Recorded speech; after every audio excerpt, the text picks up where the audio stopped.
दिल्ली देश की राजधानी और जंतर मंतर, जहां लोकतंत्र की आवाजें अक्सर सुनाई देती हैं। लेकिन इस बार जो हुआ उसने पूरे देश को हिलाकर रख दिया। सोशल मीडिया में वायरल वीडियो में कहीं छात्र पुलिस से बचते दिखाई दे रहे हैं और कहीं पुलिस लाठीचार्ज करती दिख रही है।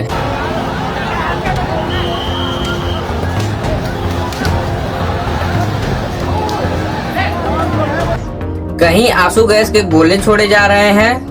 दूसरी तरफ पुलिस का कहना है कि कई प्रदर्शनकारी हिंसक हो गए, पथराव किया और कई पुलिसकर्मी घायल हुए। आखिर सच क्या है? नमस्कार दोस्तों, मैं हूं आलोक। आज हम बिना किसी राजनीतिक एजेंडे के सिर्फ उपलब्ध तथ्यों और आधिकारिक जानकारी के आधार पर समझेंगे कि जंतर मंतर पर पुलिस और छात्रों के बीच ऐसा क्या हुआ कि शांतिपूर्ण प्रदर्शन देखते ही देखते पूरे देश की सुर्खियां बन गया। बताया जा रहा है कि यह आंदोलन परीक्षा प्रणाली में सुधार और बार बार पेपर लीक के मुद्दे को लेकर शुरू हुआ है। बड़ी संख्या में छात्र अपनी मांगों के साथ जंतर मंतर पहुंचे। इसके बाद हालात धीरे धीरे तनावपूर्ण होते गए। कुछ वीडियो में छात्रों पर बल प्रयोग दिखाई देता है। वहीं दिल्ली पुलिस का कहना है कि प्रदर्शन के दौरान कई लोगों ने बैरिकेड तोड़े, पथराव किया और पुलिस कर्मियों पर हमला किया, जिसके बाद भीड़ को नियंत्रण करने के लिए लाठीचार्ज और आंसू गैस का इस्तेमाल किया गया। लेकिन सबसे बड़ा सवाल यही है कि आखिर इस पूरे विवाद की शुरुआत कैसे हुई? क्या प्रदर्शन शुरू में हिंसक था या हालात बाद में बिगड़े? आइए पूरी घटना को शुरुआत से समझते हैं। इस पूरी कहानी की शुरुआत छात्रों के विरोध प्रदर्शन से होती है। अलग अलग छात्र संगठनों ने अपनी मांगों को लेकर जंतर मंतर पर प्रदर्शन का आह्वान किया। सुबह से ही बड़ी संख्या में छात्र वहां पहुंचने लगे।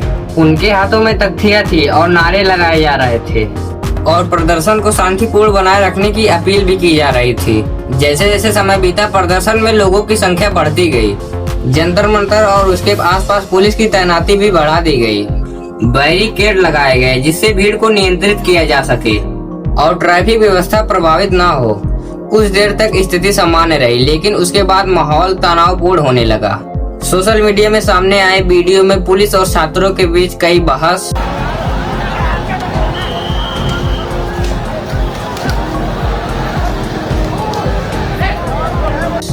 और धक्का मुक्की जैसी स्थिति दिखाई देती है। यहीं से घटना को लेकर अलग अलग दावे सामने आते हैं। कुछ प्रदर्शनकारियों का आरोप है कि पुलिस ने बिना पर्याप्त चेतावनी के बल का प्रयोग किया। दूसरी ओर दिल्ली पुलिस का कहना है कि कुछ लोगों ने बैरिकेड तोड़े, पथराव किया और पुलिस कर्मियों को चोट पहुंचाई, जिसके बाद स्थिति को नियंत्रित करने के लिए कार्रवाई करनी पड़ी।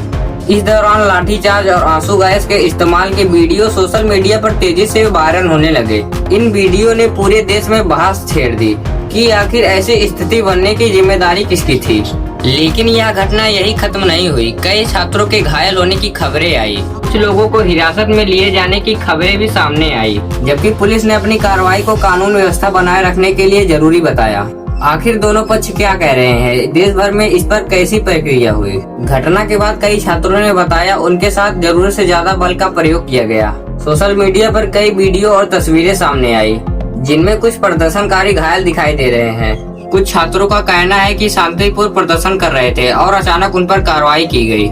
हालांकि इन दावों की स्वतंत्र पहलुओं की स्वतंत्र पुष्टि हर मामले में नहीं हुई है, इसलिए किसी भी वायरल वीडियो को अंतिम सच मानने से पहले आधिकारिक जांच और विश्वसनीय रिपोर्टों की जांच करना जरूरी है। दूसरी ओर दिल्ली पुलिस का कहना है कि कई लोगों ने प्रदर्शन के दौरान बैरिकेड तोड़ने की कोशिश की। यानी इस पूरे मामले में दोनों पक्षों के दावे अलग अलग हैं और इन्हीं दावों की जांच के आधार पर आगे की कार्रवाई तय होगी। घटना के बाद सोशल मीडिया पर जंतर मंतर और छात्रों से जुड़े कई हैशटैग ट्रेंड करने लगे।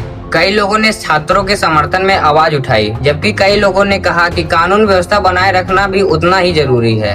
कई संगठनों और राजनीतिक नेताओं ने इस घटना पर प्रतिक्रिया दी और निष्पक्ष जांच की मांग की। अब सभी की नजर इस बात पे है कि जांच में क्या सामने आता है और क्या किसी पक्ष की जिम्मेदारी तय होती है। लेकिन इस पूरी घटना से हमें क्या सीख मिलती है? लोकतंत्र में विरोध प्रदर्शन और कानून व्यवस्था के बीच संतुलन कैसे बनाया जाए और आगे क्या हो सकता है? जंतर मंतर की यह घटना सिर्फ एक विरोध प्रदर्शन की नहीं है। यह हमें यह याद दिलाता है कि लोकतंत्र में नागरिकों को अपनी बात रखने का अधिकार है, लेकिन साथ ही कानून व्यवस्था बनाए रखना ही उतना ही जरूरी है। जब भी ऐसी घटना होती है तो सबसे जरूरी बात होती है सच्चाई का सामने आना। अगर कहीं जरूरत से ज्यादा बल का प्रयोग हुआ है तो उसकी निष्पक्ष जांच होनी चाहिए। अगर किसी प्रदर्शनकारी ने हिंसा की है तो इसके खिलाफ भी कानून के अनुसार कार्रवाई होनी चाहिए।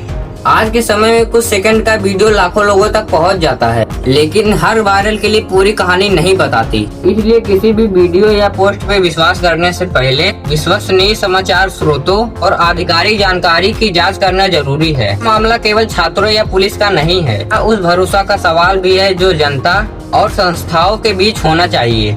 निष्पक्ष जांच, पारदर्शिता और कानून का समान रूप पालन ही ऐसे विवादों का सबसे बड़ा समाधान है।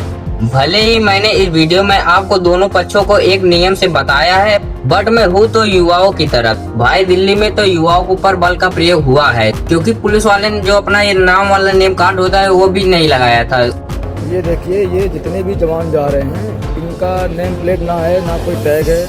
ये कैसे आरपीएफ के जवान जा रहे हैं? आरपीएफ के जवान देखिए, किसी का नेम प्लेट नहीं है, किसी का कोई टैग नहीं है, किसी का कोई बैच नंबर नहीं है। ये देखिए, और किसी से कुछ पूछो तो बोलते हैं हमारे सीनियर बात करेंगे।